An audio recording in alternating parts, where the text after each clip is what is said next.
કોર્ટે આપ્યો, સુપ્રીમ કોર્ટે પણ કીધું કે ન લોકસભા ન વિધાનસભા, सबसे ऊंची ग्राम सभा।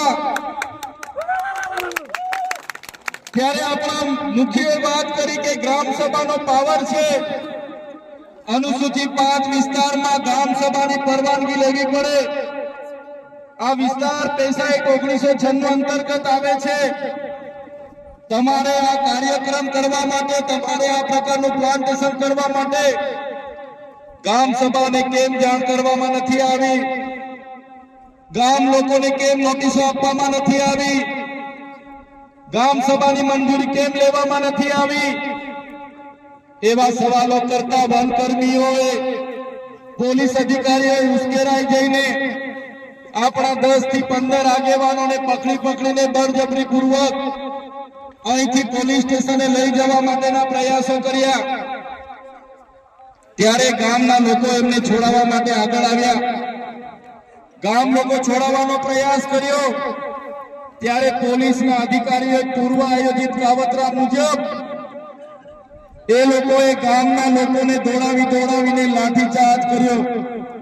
હમણાં જ ગામના મુખીએ, ગામના સરપંચો, એમને ગામના પોલીસ પટેલે મને કીધું કે લગભગ 32 થી 35 લોકો ગંભીર રીતે ઘવાયેલા છે, એમને ઈજાઓ પહોંચી છે અને એ લોકો પોલીસના ડરના કારણે સરકારી દવાખાનાઓમાં નથી ગયા, પણ ઔષધિઓની દવા કરે છે, દેશી દવા કરે છે અને આજે પણ એ લોકોની સ્થિતિ ખૂબ જ ગંભીર છે। ત્યારે મિત્રો સવાલ એ થાય છે કે આ પ્રકારની સૂચના કોણે આપી પોલીસને? કયા ભાજપના નેતાઓએ પોલીસને મોકલ્યા? કયા ભાજપના નેતાઓના ઈશારે લાઠીચાર્જ થયો? કયા ભાજપના નેતાઓના ઈશારે અહીંયા 27 જેટલા ટીયર ગેસ છોડવામાં આવ્યા? અને કયા ભાજપના નેતાના ઈશારે અહીંયા 50 થી પણ વધારે રાઉન્ડ ફાયરિંગ કરાવવામાં આવ્યું? આ ફાયરિંગમાં નાસભાગ કરતા ઘણી માતાઓ, ઘણા બહેનો, ઘણા વડીલો ઈજા પામેલા છે। ત્યારે સાથીઓ, આપણો આદિવાસી સમાજ સંવિધાન અને સંવાદમાં માનનારો છે। આપણા લોકોએ સંવિધાનની વાત કરી, સંવાદની વાત કરી અને વન અધિકારીઓ અને પોલીસ અધિકારીઓએ એમનો સત્તાનો ઉપયોગ કર્યો। ભાજપના નેતાઓના ઈશારે આપણા લોકોને ડરાવવાનો, ધમકાવવાનો ઉપયોગ કર્યો, આપણા લોકો પર લાઠીચાર્જ કર્યો। ત્યારે આ ભાજપની સરકારને, એમના એસપી ને, એમના ડીવાયએસપી ને, એમના ડીસીએફ ને આ ચૈતર વસાવા કહેવા માંગે છે, અમે આદિવાસી લોકો સંવિધાનમાં માનનારા છે, અમે આદિવાસી લોકો સમાજમાં માનનારા છે, અમારા આદિવાસી લોકોને તમે છંછેડ છો, અમે સંવિધાનને હવે સમાજ સાઈડ પર મૂકીશું, એ દિવસે અહીંયા હાર-તારની લડાઈ થવાની છે। આ આદિવાસી સમાજનો ઇતિહાસ તમે જોઈ લેજો। આઝાદીની લડાઈમાં અમારા ગુરુ ગોવિંદજી લડ્યા છે, ભગવાન બિરસા મુંડા લડ્યા છે, ટાટિયા નાયક લડ્યા છે, ખાતિયા નાયક લડ્યા છે, જલકારી બાઈ લડી છે, મહારાણા પ્રતાપનો ઇતિહાસ જોજો, અમારા પૂંજા ભીલ લડ્યા છે। ત્યારે આ સરકારોને અમે કહેવા માંગીએ છીએ, દેશની આઝાદીમાં પણ રૂપસિંહ નાયક જેવા લોકોએ અમારા સ્વતંત્ર રાજ્યની સ્થાપના કરી હતી। દેશના વિકાસમાં પણ અમારા આદિવાસી સમાજે પરસેવો આપ્યો છે, લોહી આપ્યું છે।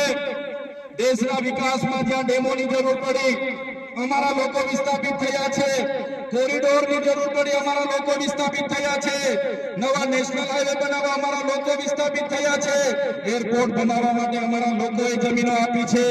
જળ, જંગલ અને જમીનો પર રહેનારો અમારો મૂળ માલિક આજે પોતાના સમાજ સાથે, આજે ગામથી, પોતાની સંસ્કૃતિથી, પોતાની પ્રકૃતિથી છીનબીન થઈ ગયો છે।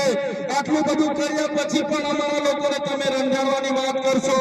તે દિવસે અમે તીરકાંઠા નથી ચલાવ્યા, 13 તારીખે અમે ભાલાપાલિયા નથી ચલાવ્યા, પણ અમારી માતા બહેનોને હેરાન કરવામાં આવશે। આવનારા દિવસોમાં તીરકાંઠા પણ ચાલશે ને ભાલા। અમે વિકાસના સાથે અમારે કોઈ નિસ્બત નથી, વિકાસનો અમારે કોઈ વિરોધ નથી, પણ આદિવાસીઓના ભોગે વિકાસની તમે વાત કરો છો, એને હમણાં અમે સહમત નથી।